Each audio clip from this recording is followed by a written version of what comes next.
शहर के बाहरी इलाके में स्थित विक्टोरिया रेलवे स्टेशन अब सुनसान और वीरान हो चुका था। कभी यह स्टेशन यात्रियों से भरा रहता था, लेकिन अब यहां सिर्फ पुरानी इमारतें और टूटी फूटी बेंचें बची थीं।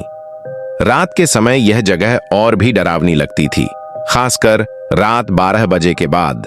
यही वह समय था जब आखिरी ट्रेन इस स्टेशन से गुजरती थी। कोई नहीं जानता था कि यह ट्रेन कहां जाती थी, कौन इसे चलाता था और इसका आखिरी स्टेशन क्या था। लेकिन एक बात तय थी, जो भी इस ट्रेन में चढ़ता था वह फिर कभी नहीं लौटता था। सुरेश अपनी घड़ी की ओर देख रहा था और हर बीतते मिनट के साथ उसकी उत्सुकता और बेचैनी बढ़ रही थी। वह विक्टोरिया रेलवे स्टेशन के पुराने प्लेटफॉर्म पर खड़ा था, जहां अब केवल सन्नाटा पसरा रहता था। कुछ स्ट्रीट लाइटें जल रही थीं, लेकिन उनकी रोशनी इतनी फीकी थी कि स्टेशन और भी डरावना लग रहा था।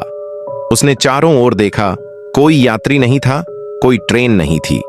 बस ठंडी हवा थी जो स्टेशन की टूटी फूटी खिड़कियों से टकराकर अजीब सी आवाजें पैदा कर रही थीं। क्या सच में कोई ट्रेन आएगी? उसने खुद से बुदबुदाया। सुरेश पेशे से एक पत्रकार था। वह हमेशा रहस्यों को उजागर करने में दिलचस्पी रखता था। उसने इस आखिरी ट्रेन के बारे में कई अफवाहें सुनी थीं। कोई कहता था कि यह एक शापित ट्रेन है, कोई कहता था कि यह मृतकों को उनकी आखिरी मंजिल तक ले जाती है, लेकिन उसने कभी इन बातों को गंभीरता से नहीं लिया था। आज वह खुद इस ट्रेन में सफर करने आया था, इस सच को जानने, इस रहस्य से पर्दा उठाने। सुरेश ने टिकट काउंटर की ओर कदम बढ़ाए। वहां एक बूढ़ा आदमी बैठा था। मुझे एक टिकट चाहिए, सुरेश ने कहा। बूढ़े आदमी ने सिर उठाकर उसकी ओर देखा। उसकी आंखों में अजीब सा डर था। किस ट्रेन का टिकट? बूढ़े ने पूछा, जैसे कि वह पहले ही जानता हो कि सुरेश क्या मांगने आया है।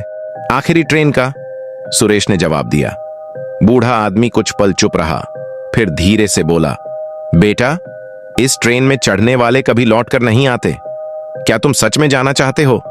सुरेश ने मुस्कुराकर कहा, यह सिर्फ एक अफवाह है, मुझे टिकट दीजिए। बूढ़े आदमी ने उसकी ओर गहरी नजरों से देखा और फिर धीरे से एक पुराना मटमैला सा टिकट काउंटर पर रख दिया। भगवान तुम्हारी रक्षा करे, उसने बुदबुदाया। सुरेश ने टिकट उठाया। उसकी उंगलियों में हल्की ठंडक महसूस हुई। यह सिर्फ मेरा वहम होगा, उसने खुद से कहा और प्लेटफॉर्म की ओर बढ़ गया। रात के ठीक 12 बजे दूर से एक अजीब सी आवाज सुनाई दी। इंजन की सीटी, लेकिन बेहद दर्दनाक और भयानक, जैसे कोई यातना सह रहा हो। कुछ ही पलों में धुएं में लिपटी हुई एक पुरानी ट्रेन धीरे धीरे प्लेटफॉर्म पर आकर रुकी। सुरेश ने गौर किया कि ट्रेन का रंग फीका पड़ चुका था, जैसे सालों से किसी ने इसकी देखभाल न की हो। ट्रेन के डिब्बों पर जंग लगा हुआ था और खिड़कियों पर धूल की मोटी परतें जमी थीं। अचानक ट्रेन के दरवाजे अपने आप खुल गए। अंदर से एक अजीब सी ठंडक बाहर निकली। हवा में हल्की सी सड़ी गली गंध थी। सुरेश ने गहरी सांस ली और अंदर कदम रखा। जैसे ही उसने ट्रेन में प्रवेश किया, दरवाजे अपने आप बंद हो गए। ट्रेन धीरे धीरे चलने लगी। सुरेश ने डिब्बे के अंदर कदम रखा। अंदर घुप अंधेरा था। उसने अपनी जेब से मोबाइल निकाला और टॉर्च ऑन की। जैसे ही रोशनी चारों ओर फैली, उसे महसूस हुआ कि वह अकेला नहीं था। एक सीट पर एक बूढ़ी औरत बैठी थी। उसके लंबे सफेद बाल उलझे हुए थे और उसकी आंखें सुनी सुनी लग रही थीं। आप कहां जा रही हैं? सुरेश ने पूछा। बूढ़ी औरत ने धीरे से सिर घुमाया और फुसफुसाई, जहां इस ट्रेन के सभी यात्री जाते हैं, मौत की ओर। सुरेश के रोंगटे खड़े हो गए। उसने चारों ओर देखा। धीरे धीरे उसकी आंखें अंधेरे में देखने की आदी हो गईं। डिब्बे की अन्य सीटों पर भी कुछ यात्री बैठे थे, लेकिन वे अजीब थे।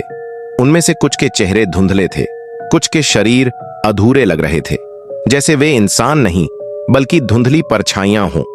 तभी उनमें से एक आदमी ने अपनी आंखें खोलीं। उसकी पुतलियां सफेद थीं और उसने एक भयानक आवाज में कहा, अब तुम भी हमारे साथ रहोगे। सुरेश तेजी से पीछे हट गया। उसने ट्रेन की खिड़की से बाहर झांका। बाहर का नजारा पूरी तरह बदल चुका था। यह कोई आम रेलवे ट्रैक नहीं था। बाहर सिर्फ अंधेरा और धुंध थी।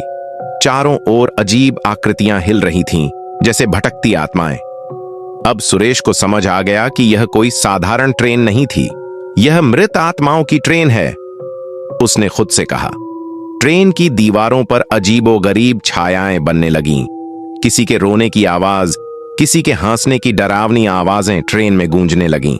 सुरेश ने तेजी से दरवाजे की ओर भागने की कोशिश की, लेकिन दरवाजे जाम हो चुके थे।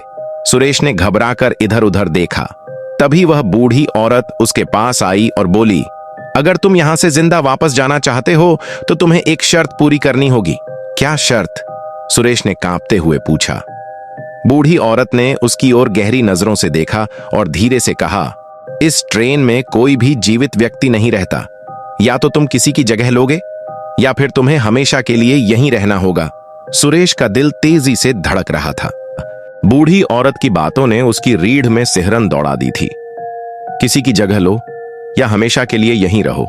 नहीं, यह सब असंभव है। सुरेश ने खुद को यकीन दिलाने की कोशिश की, लेकिन ट्रेन में बैठे बाकी यात्री अब उसकी ओर देखने लगे थे। उनकी आंखें सूनी और गहरी थीं, चेहरे पर कोई भाव नहीं। तभी ट्रेन में जोर का झटका लगा। दरवाजे एक बार फिर खुले, लेकिन अब ट्रेन किसी दूसरी दुनिया में पहुंच चुकी थी। सुरेश ने बाहर झांक कर देखा। यह कोई आम स्टेशन नहीं था। चारों ओर अंधेरा और धुंध थी, लेकिन धुंध के बीच कई आकृतियां हिल रही थीं, कुछ इंसानों जैसी, कुछ भयानक। ट्रेन के बाहर एक अजीब सा बोर्ड टंगा था, जिस पर धुंधले शब्द लिखे थे, मृत आत्माओं का आखिरी ठिकाना। सुरेश के पसीने छूट गए। अगर मैं यहां उतर गया तो क्या मैं भी हमेशा के लिए फंस जाऊंगा? बूढ़ी औरत अब भी उसे घूर रही थी। यह ट्रेन कहां जा रही है? सुरेश ने उससे पूछा। औरत ने ठंडी आवाज में जवाब दिया, जहां समय भी दम तोड़ देता है। लेकिन मैं जिंदा हूं, सुरेश चिल्लाया। अभी हो, औरत बोली, लेकिन ज्यादा देर तक नहीं। ट्रेन के अंदर की रोशनी मंद होने लगी। दीवारों पर अजीब आकृतियां बनने लगीं, भूत, परछाइयां, अधजले चेहरे। सुरेश को महसूस हुआ कि अगर वह जल्दी नहीं करता तो वह भी इन भूतियां यात्रियों में बदल जाएगा। दरवाजे अभी भी खुले थे। सुरेश ने पूरी ताकत लगाकर बाहर कूदने की कोशिश की, लेकिन तभी किसी ने उसका हाथ पकड़ लिया। वह बूढ़ी औरत थी। तुम नहीं जा सकते, उसने गुर्राते हुए कहा। लेकिन सुरेश ने पूरी ताकत लगाई और खुद को छुड़ाकर प्लेटफॉर्म पर कूद गया।